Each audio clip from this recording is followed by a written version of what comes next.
From PRX, this is the Moth Radio Hour. I'm your host, Michelle Jalowski. As a kid, I remember being surprised all the time. I had my mind blown on a regular basis. But as I get older and arguably more jaded about the world, the less things seem to shock me. But surprises are important. They add curiosity and wonder and excitement to the world. Surprises make us vulnerable. They make us say, I didn't know this would happen, or I was not prepared for this. But if we knew everything all along, how interesting would life be really? In this hour, stories of surprises, good and bad. Our first story, shared at one of our open mic story slams in Pittsburgh, where we partnered with public radio station WESA, definitely made life interesting for our storyteller. Live from the Rex Theater, here's Jessie. Last name redacted to protect the innocent. Hello. So my junior year of college, I studied abroad halfway across the world in Kathmandu, Nepal. And my boyfriend at the time was in Washington, D.C. So we had never been apart for this long before. We were trying to keep in touch via email and shoddy phone connections. And about 4 months into my time in Nepal, he was turning 21. And I wanted to sort of do something special so that we could kind of feel closer together. And I thought, what could I send my boyfriend from halfway across the world that, like, over the internet, that would make us feel closer together, you know? And so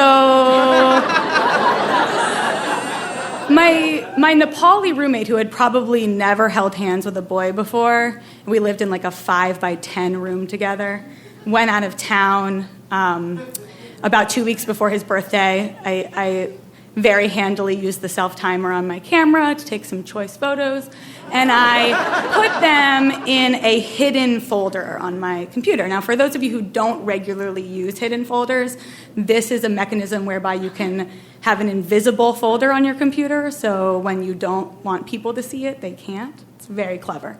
And I put the photos in the hidden folder. About a week later, his birthday came. I sent him the photos. About a month later, I come home from Nepal, and about a month after that, my family went on our annual trip to Lost River State Park, West Virginia, where we, every year from the time I was born, go and hang out with 2 other families, and we play croquet, and we play games, and it's very wholesome. And our first morning in Lost River, everybody is over at our house for breakfast, and we're eating pancakes, and we're catching up on the year, and breakfast is winding down. I'm playing everyone music on my laptop, and everyone starts watching my slideshow of Nepal pictures, which was my screensaver at the time.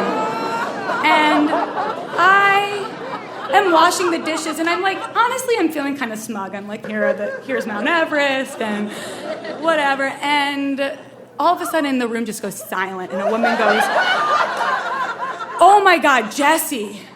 And I look over, and like there I am in all my glory, and this is like men and women, and I have never moved so fast in my life. I mean, like, you don't even, like, you can't possibly imagine the, like, heat and the red, and, like, you can't. And I slam the laptop shut, and I'm just like, and everybody sort of handled this differently. The men who I wasn't related to, like, just left as quickly as humanly possible. One of the younger girls was like, "Oh, is that some sort of Nepali tradition?" I was just, I just, like, wanted to crawl into a hole and never make eye contact with anyone ever again. And my dad actually came up to me afterwards to ask me, so what was the deal with those pictures? To which I responded, like, I never want to talk about this.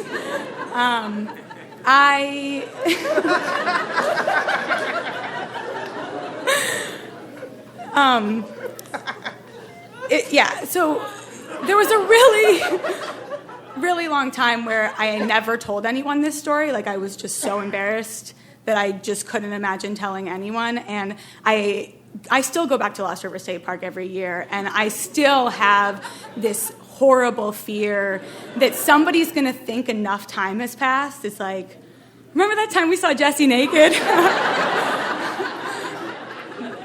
But what I've realized What I've realized over 6 years is that while storytelling really does keep you connected to the past, it also has a way of giving you some much-needed distance from it. And I also learned that hidden folders are not as hidden as you think they are. Thank you.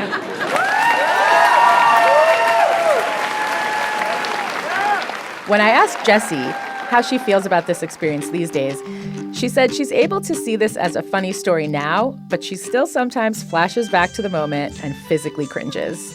In her words, a level of embarrassment I hope I never have to experience again. It's been 17 years since the events in the story, and Jessie is married now with 2 young children of her own, and she plans to teach them excellent technology privacy skills when they get older.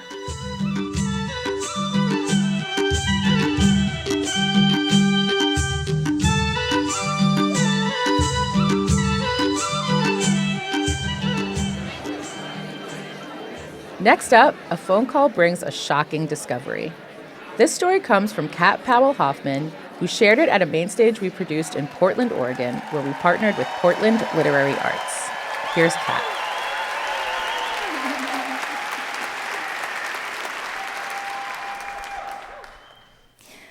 When I was a kid, I used to envy my older brothers. They looked so much like my parents. One brother had our dad's carrot-colored hair, and the other one had our mom's saucer-sized eyes. I remember wondering if they would inherit our dad's receding hairline. But that was just wishful thinking. My sister and I looked nothing like each other or our parents, but we did share one thing in common. We were both adopted from South Korea. We aren't blood related, but that didn't matter because she was my big sister and I idolized her. Well, sometimes. Aside from the diversity, my family was as normal as any other family. But there were times that I felt lonely, like there was this emptiness inside that I couldn't shake. And even with 3 other divas, I mean siblings, I couldn't make it go away. Every now and then, I would think about my birth mother. Did I look like her? Did she miss me? Was she even alive? I knew these questions would go unanswered because my adoption papers only had one origin for me, and that was abandoned at birth. So anyways, I grew up and I had a son.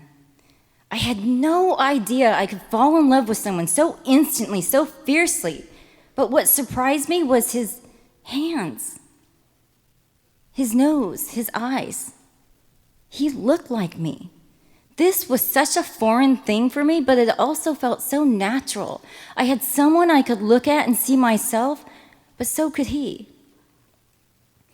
So years go by, and I don't feel lonely anymore. I have a family of my own to care for, and that was enough for me. It was like all the puzzle pieces just fit. But then, in the summer of 2011, when I was 38 years old, I got an email from a lady with an adoption agency, my adoption agency. She was looking for someone with my name. I felt skeptical. Was this a scam? So I grilled her for more context because none of this made any sense. As far as I knew, I was abandoned at birth. The lady from the emails was able to tell me that there was family, but she needed to verify that it was really me. So after a battery of emails confirming this and confirming that, we scheduled a call. The first thing she says is, "Are you sitting down?" "Yes." "You're not driving a car?" "No." My heart is pounding so hard right now. What is she going to tell me?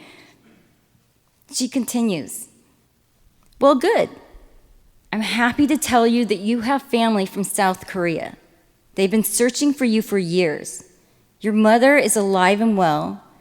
I'm so sorry your father passed away from lung cancer. You have 2 younger brothers and you have a twin sister." The only thing I could say was, "Oh my God." But in my head, I'm screaming, holy shit! I have a twin? I couldn't really talk after that. I was crying. It was the kind of crying that stings your brain, the kind of crying that makes your nostrils feel like you just sucked up a gallon of pool water. The puzzle pieces didn't fit anymore. To learn this late in life, it made me sad. It made me sad that I missed all these years without my twin. So shortly after the call, the lady from the email forwards 2 letters from my birth mother and my twin. They both echo the same sentiment. I've missed you. I thought of my son at that moment. When he was born, the instinct to keep him close, to protect him, was as easy as breathing. I remember once he asked me what true love was, and I told him, for me, it's when I die for it. I can't imagine anyone giving up their baby. But if they had to, it must have felt like dying. So it turns out, okay, stay with me here because it's kind of confusing, but so it turns out that my birth father's older sister, who would be my aunt, was the one who insisted that I go to an orphanage. In fact, she's the one that took me there. You see, in Korea, you obey your elders, and my aunt was the matriarch of the family. So I would be the secret nobody was supposed to know about, not even my twin.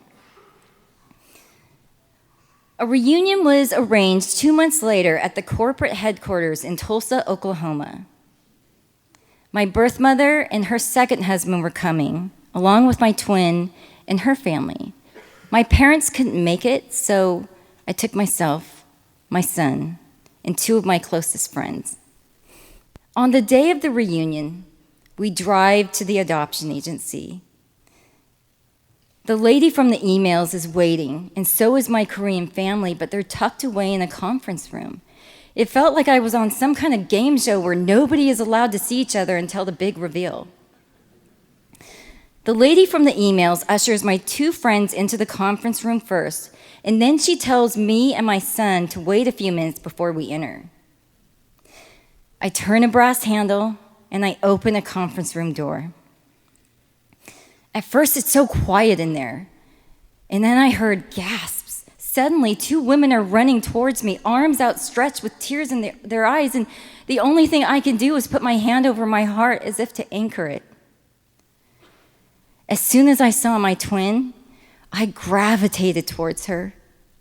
It was crazy looking at her. It was like looking at a stranger, but with my face. We shared the same features, the same hand gestures, even the same laugh.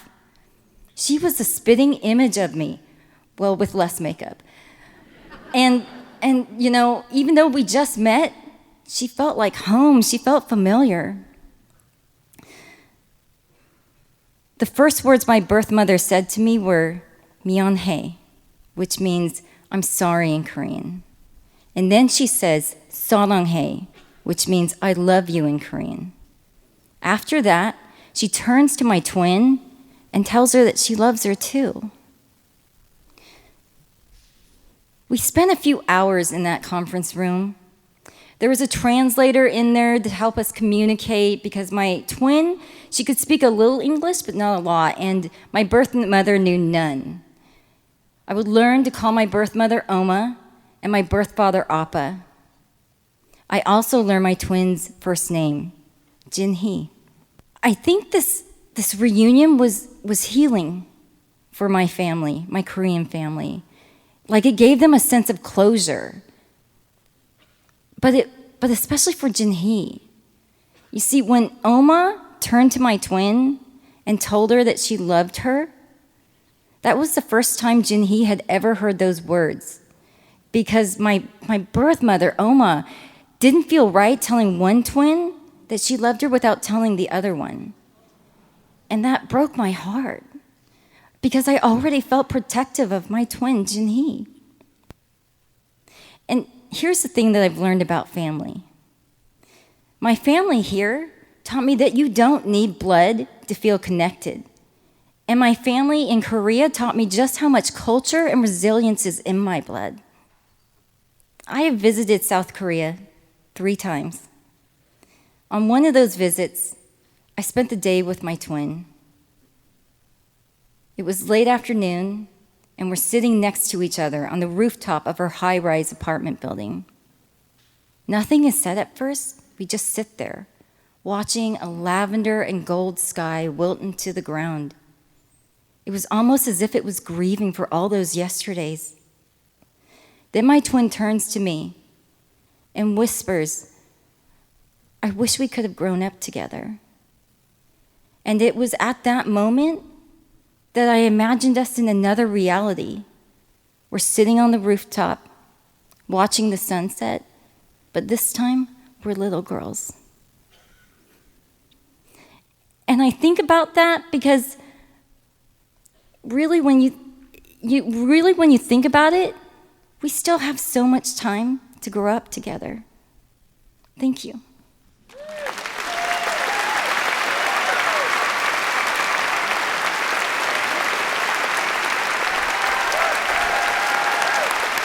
Kat Powell-Hoffman is a writer from the Pacific Northwest, and she's currently working on a book of essays about adoption, love, midlife, family, and retail sales.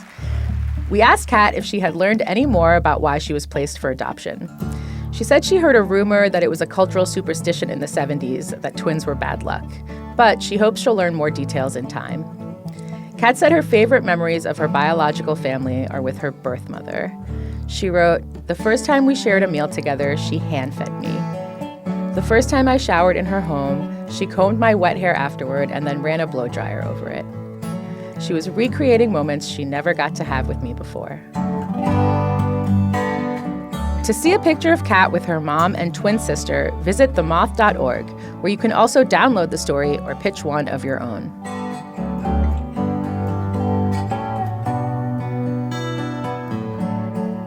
In a moment, a music producer makes it big, sort of, when the Moth Radio Hour continues.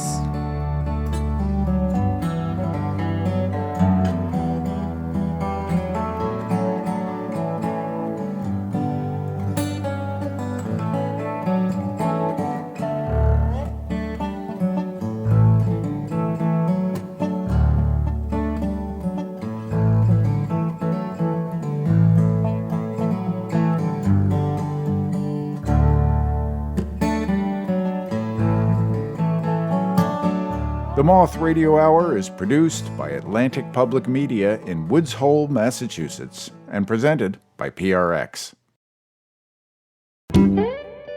You're listening to the Moth Radio Hour. I'm your host, Michelle Jalowski. A few weeks ago, a friend asked if she could set me up on a blind date. She had a feeling about this guy. I said okay, she gave him my number, we texted and made a date.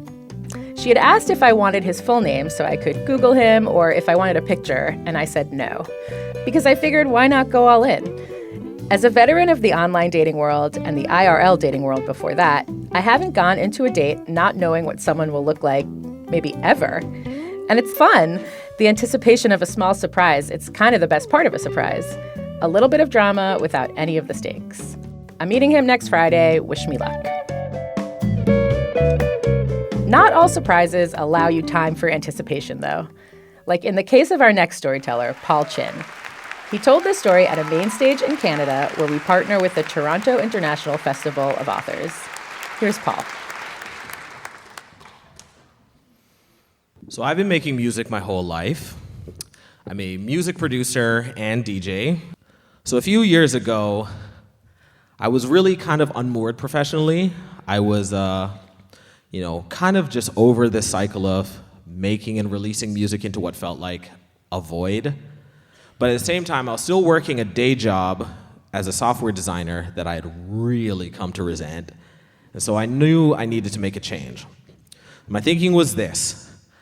I'm going to try to make one more EP, and I'm going to try to get to a place where I can quit my job so I can push this new music and really give it my all and see if I can make something happen. And if I couldn't, then I would know for sure, maybe it's time to hang this up. So this is the plan. 2019, I'm committing every single day toward finishing this music.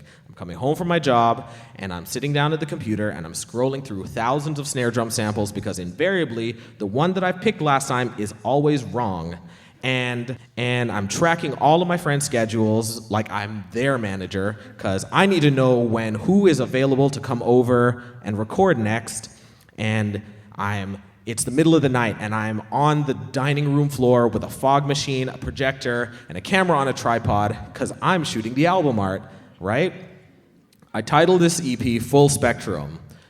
And it's not just because I'm putting in all of my, musical influences and everything I love into, all these new original songs, but because all of my creative ambitions rest on this thing. I'm giving it my all, and everything comes out perfect.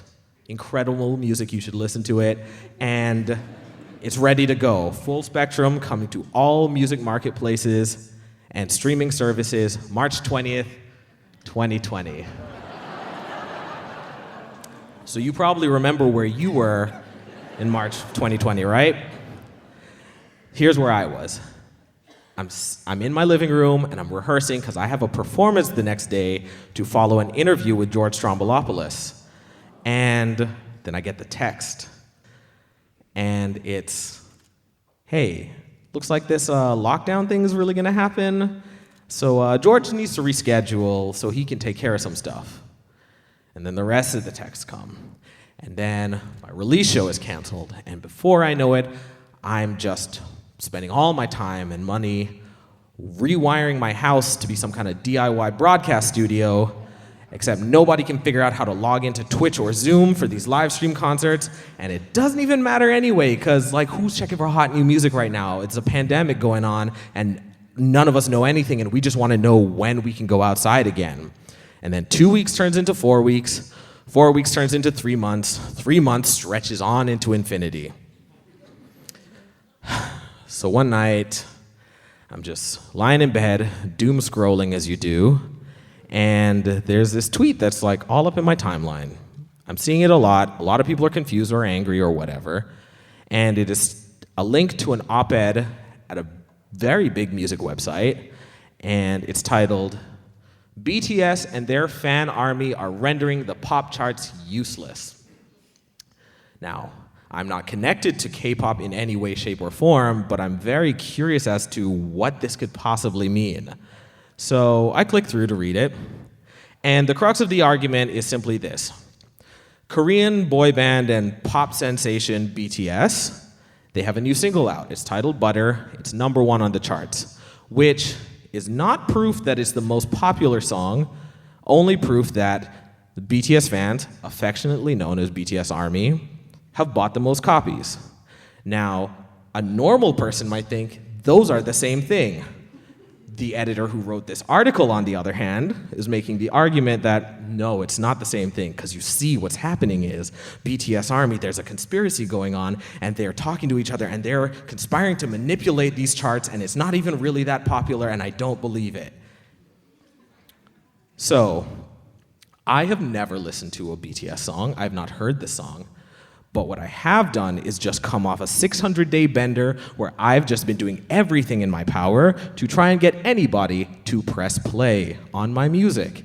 It's very difficult, it's humiliating, and I'm immensely grateful to anybody who does so, or buys a record, or buys a shirt, or tells another human person that my music exists.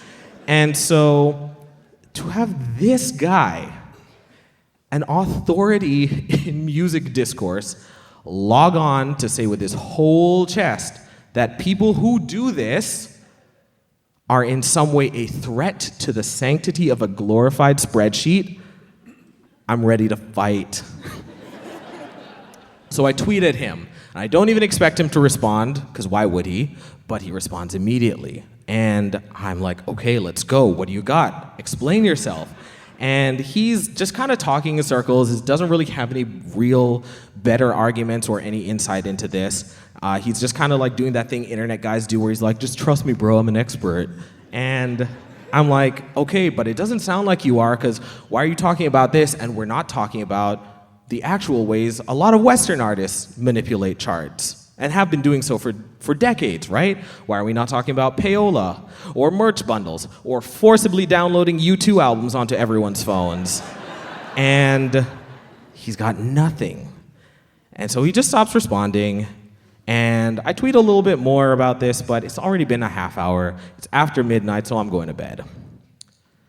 The next morning, I pick up my phone to turn off my alarm and look at the screen, and it's just floor-to-ceiling notifications. What is all of this about? So I click through to Twitter, see what's going on, and I can't even make sense of it because apparently this has been going on all night, but there's just a barrage of purple hearts and fire emojis, and I don't really know what any of it means, and then it dawns on me. BTS Army has been watching. They saw the whole thing happen last night, and all night while I slept, they were circulating my responses and looking into me, and it's just a bunch of who is this Toronto DJ defending BTS Army out of nowhere, and go off King, and I've become a folk hero overnight. But it's more than just talking about me, because that was happening, and it was happening even in my circles too. My friends were sending me messages congratulating me on becoming the 8th member of the band. One of my childhood friends, she sends me a screen cap of her group chat with her sisters wherein one of them asks, "Why is everyone in BTS Army talking about Paul?" And it's more than that though. Like, that's happening, but beyond that, they found my music. And they're looking it up, and I'm being sent DMs of people's BTS playlists with my songs interspersed within. This one is saying, hey, you should go listen to Take It or Leave It because Desiree's vocals, immaculate. This one is telling another one, I really love Slow Wine because I'm really feeling this futuristic dancehall thing. And I don't even have to explain my music to anyone because they're doing it for me. And it's sick. So this just kind of goes on and on for months, and now I'm like, wait a second. I should probably listen to Butter, because I think it's now the most important song in the world to me. And the verdict is, it rules. Of course it was number one. What are you talking about? But this goes on for months, and we're like hanging out online, and we're talking to each other, and I'm getting to know them. I find out that, this happens a lot to BTS Army. They're, for whatever reason, so often the victims of this like weird snobbish persecution. Don't know what it is, but it sucks. And they're also learning about me, and they're very sympathetic to the fact that I, as a developing artist who is like really, again, just so lost right now, have just torpedoed all chance of ever appearing in this major music publication because I stood up for them. And they're really kind about it. So the next time I actually can get out and play shows, I'm sitting at the merch table as I do after a set.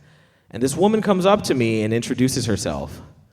She's one of these Purple Heart handles that I've been talking to for months, and she says to me, I was already thinking of coming to the show, but as soon as I saw they added you to the lineup, I knew I had to come so that I could come and meet you. And then she buys a record, and it's all very sweet. So, for the first time, after all of this has been going on for months, I'm like really taking stock of what is happening, what am I doing? And, when I was done, when I was done pushing Full Spectrum, I really thought, I don't know if I should make another record after this. But now I've got thousands of new fans, and they're all asking, when's the next one coming? And so there's truly no way I can't. And, I actually feel confident about that. I feel confident in my decision to be like, all right, you want it? Let's do it. Because I actually know where my music belongs now. It belongs amongst these kind-hearted internet strangers who send me kind messages and buy my music and love the weird, adventurous stuff that I'm trying to put out there and, comes out of my soul as much as they love a summer pop banger. And I still have a really hard time explaining what my music sounds like to people. But if you hit my profiles on any streaming service, they'll all tell you one thing. They'll tell you one thing. If you like BTS, you might also like Paul Chin. Thank you so much.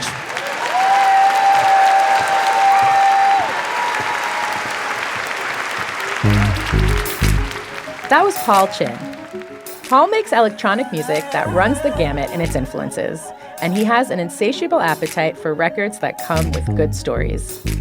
He's writing a new album and working on launching a label to put out more remarkable music that deserves to find its audience. Tell him touchdown when my two legs come. You're listening to some of his music right now, and you can find out more about Paul on our website, themoth.org. Show him off and move in a room full of boss. If him not know, then that fit him. Do you have a story to tell us?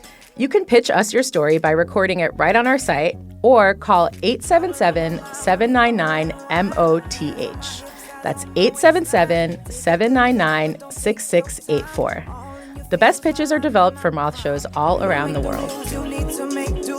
Controls what I'm in when I win, can't lose. DJ mashing up the ones and Coming up next, a woman helps her partner throw the ultimate goodbye party when the Moth Radio Hour continues. loving you seek the loving is what you'll find. And you'll find it in my slow wine. So wine, so wine. Oh, wanna hold you behind me forever and make you mine. When you grinding on my slow wine. When you grinding on my dance hall are closed, but the vibe's not good done. Wanna take you home, make you rise like the sun. Hey, hey. You say it's just a dance, but you know I'm not true. If I take you home, better know what. The Moth Radio Hour is produced by Atlantic Public Media in Woods Hole, Massachusetts, and presented by PRX. You're listening to the Moth Radio Hour from PRX. I'm Michelle Jalowski. Sometimes, no matter how much time you have to anticipate or how certain you are of an outcome, there's no way to emotionally prepare yourself for what's to come. Our final storyteller, Kelli Dunham, knows that better than most. She told her story at a main stage in Grand Rapids where we partnered with Michigan Radio and GLC Live at 20 Monroe. Here's Kelli live at the Moth.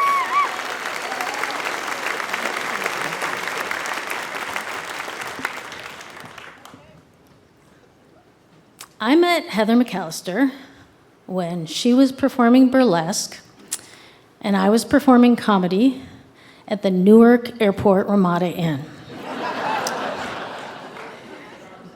It was a queer conference, of course, and I had just dropped all my handouts for it was 2005, we still used handouts, for the Subverting the Rigid Gender Binary workshop. I just strewn them all over the lobby, and I was very busy shooing away people who were trying to assist. I did not need help picking up a bunch of pieces of paper. And then, like something out of a 90s rom-com, this beautiful, tall woman appeared in front of me wearing black tights and an orange-flowered skirt. And she said, "Hey, let people help you. People like to help." I am from a stoic, Germanic, rural Midwestern farm family. Any complaint to my father was met with, "Most people are just about as happy as they make up their minds they're gonna be." This was a quote he alternately attributed to Dale Carnegie, Winston Churchill, and in at least one instance, Abraham Lincoln. If you so much as said, "ouch," in response to some painful stimuli, that could merit a 3-hour lecture on the perils of the emotional outburst. So this was excellent training for learning how to be a tough guy. I really appreciate it in that way, but it was very poor training for learning how to accept help. So there I was on a random Saturday afternoon/evening with this random but beautiful woman trying to subvert my entire worldview. But then she said, all soft and sweet in my ear, "Accepting help is hot."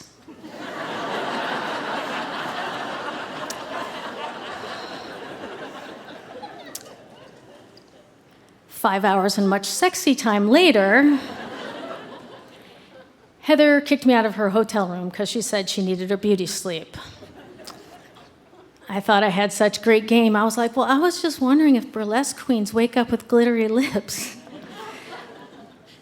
She said, maybe, if you stick around, if you're lucky and you stick around, you'll find out. So the next morning, Heather returned to her home on the West Coast, and I returned to Philadelphia.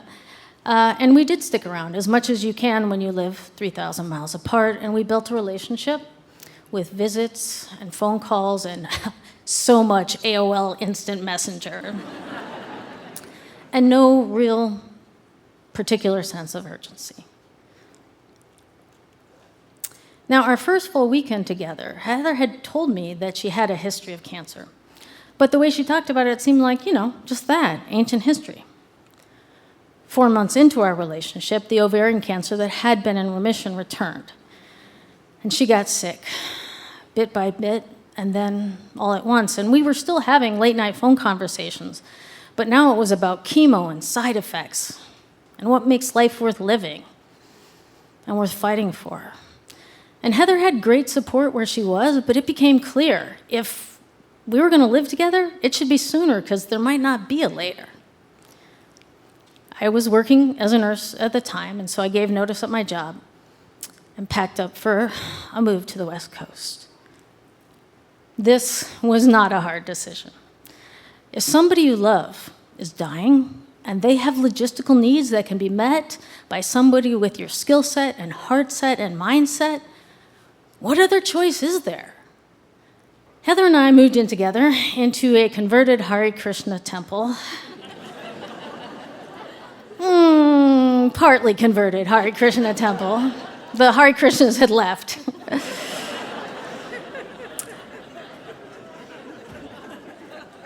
That we found on the Portland, Oregon apartments for rent Craigslist. We called it the Castle because it was huge and also extremely drafty. And every available surface, inside and out, was either painted bright purple or gold. And we built a life there. And we even saved our pennies for a trip to the healing waters of Lourdes, France. We were not sure how ironic we were being. But we were both lapsed Catholics, and we figured, it's good to cover all the bases. We made out in the grotto where Mary first appeared to St. Bernadette.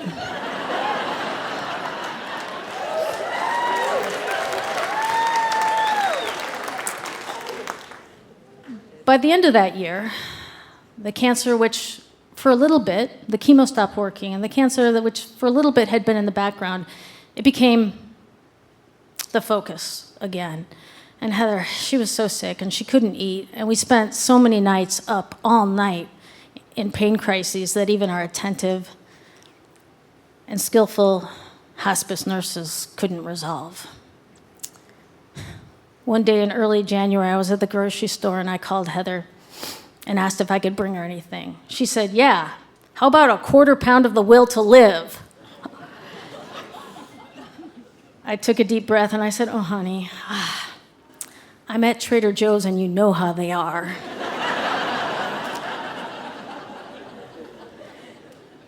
They only had organic and now they're all out. She was like, damn, I had a coupon. 3 weeks later, I was soundly asleep. And Heather woke me up, shaking me. You have to accept help. You have to accept help. I was sleepy and confused. Did she mean like the next day when we had people over for dinner, I was supposed to like let them do the dishes or something? But then I noticed she was fully dressed. She had on a skirt and a hat and her signature red feather boa. And she was like, this is an important conversation. When I'm dead, you have to accept help. And then to punctuate this point, she just kept poking me. You have to accept help. You have to accept help. You have promised you'll accept help. And I squirmed away because of the poking. But she was relentless, and finally I agreed. When someone you love is dying, you say yes a lot. Assisted suicide is legal in Oregon, and Heather had already made plans to talk with Barbara Glidemore, the official liaison to the process. And we all huddled around a conference table in a room, secluded room in the hospital where Heather got care, and Barbara Glidemore explained, now this isn't a process for everyone. This is a process for a patient for whom maintaining control is paramount. Now, Heather had mentioned before I moved out, she had mentioned assisted suicide to me. She wanted to know if it got bad like that I wouldn't oppose her. But it had seemed theoretical then. With this information, Heather was a boss, and she was the boss. I called her my queen, and that was lovingly, not facetiously. Heather, of all people, was a patient for whom maintaining control was paramount. Things just got really real. So, the process for assisted suicide, of course, it's America. You have to do a bunch of paperwork. And then you have to make 2 written requests and 1 oral request. And then you have to find a doctor who will write a prescription for the lethal medication. And then you have to find a pharmacist who will fill that prescription. And then once you've done all that, you just kind of activate the sequence when you're ready. It actually is pretty complicated. A lot of people who begin the process don't complete it. And even many people who complete the process never actually use the medication. But Heather had other plans. One night in early February, I was sleeping curled up against her, and I heard her talking on the phone. Okay, you gotta come, it's tomorrow. I'm doing it tomorrow. I waited till she was finished with the phone conversation. I said, when a person decides they're gonna use assisted suicide to end their life, they're supposed to tell the person in bed with them before they tell the rest of the world. She said, oh, damn, I forgot that was the procedure. And then we just shared a long kiss and didn't talk about it anymore. Because when you're enjoying a kiss, you don't stop to think about the fact that the person you love most in the world is going to be gone from you forever soon. You just enjoy the hot kiss. It was overly ambitious to think it was going to be the next day, whether you're renewing your driver's license at the DMV or filing an application to end your life. Bureaucracy can only be rushed so much. But she was ready, and the waiting was hard. By 7:30 a.m. the next Tuesday, everything was in place, and Heather wanted to die surrounded by love, and so 3/4 of queer Portland was at our house. Let's see, there was one of Heather's friends had flown from San Francisco for the occasion, and another friend showed up precisely at 8:02 a.m. wearing thigh-high leather boots for the occasion. Heather's exes were there. All of Heather's exes were there, as well as her biological sisters. The radical fairies came in and out, bringing with them the smell of patchouli and body odor, and giving all of us as many hugs and as much Reiki as we wanted. Also present was Portland's own liaison to the assisted suicide process, Barbara Glidemore. And she sat on our purple leopard print couch in her Ann Taylor suit and full face makeup, looking to her great credit as if this was all very customary, and this was the 3rd partly converted Hare Krishna temple full of queer freaks she had been to just that morning. We all alternately held it together and lost it. The pothead smoked a lot of pot. I drank my own weight in Diet Mountain Dew. And when the time came closer, Heather pulled each of us behind a curtain around her bed for a private goodbye and some snuggling, and also, because it was Heather, to give us some advice about how we should run our life. For me, she said, of course, that I should learn how to accept help, and then she also told me that I should start trying on my clothes before I buy them.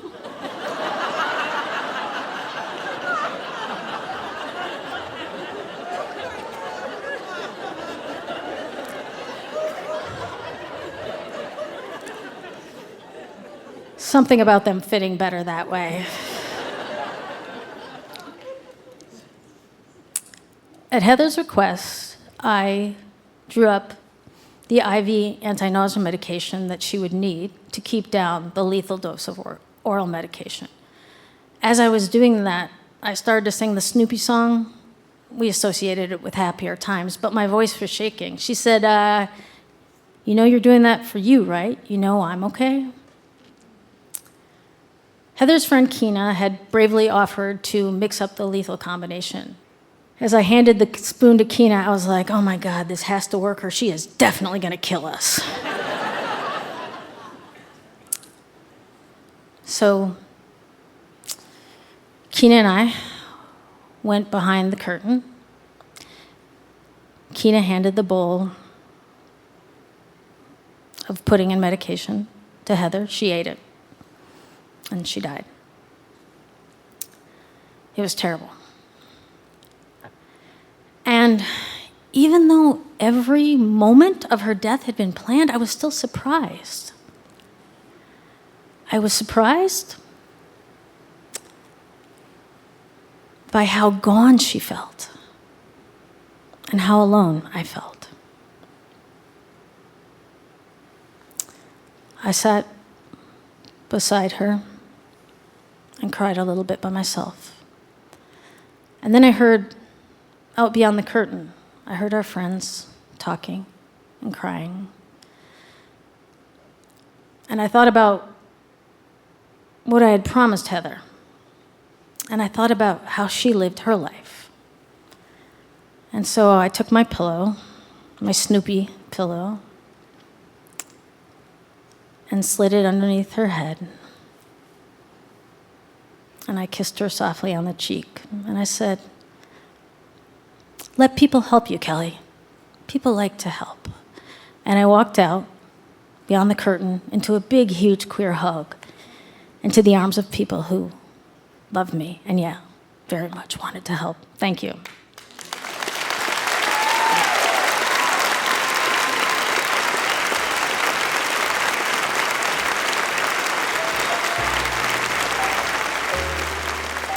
Kelli Dunham is a comedian and a nurse, often both at the same time. She is the author of 7 hilarious books about non-hilarious topics like puberty, grief, and death. And she's in an open relationship with the city of New York.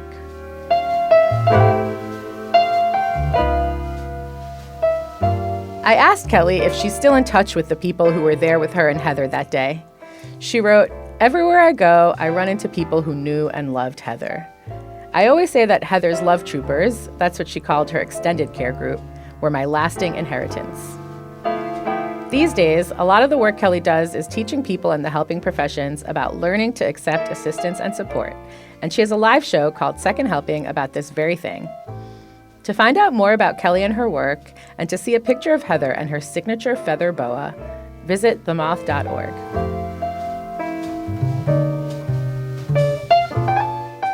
You can share these stories or others from the Moth archive and buy tickets to Moth storytelling events in your area through our website, themoth.org. There are Moth events year-round. Find a show near you and come out to tell a story. And find us on social media, too. We're on Facebook and X at The Moth and on Instagram and TikTok at Moth Stories. That's it for this episode of the Moth Radio Hour. We hope you'll join us next time. And that's the story from The Moth.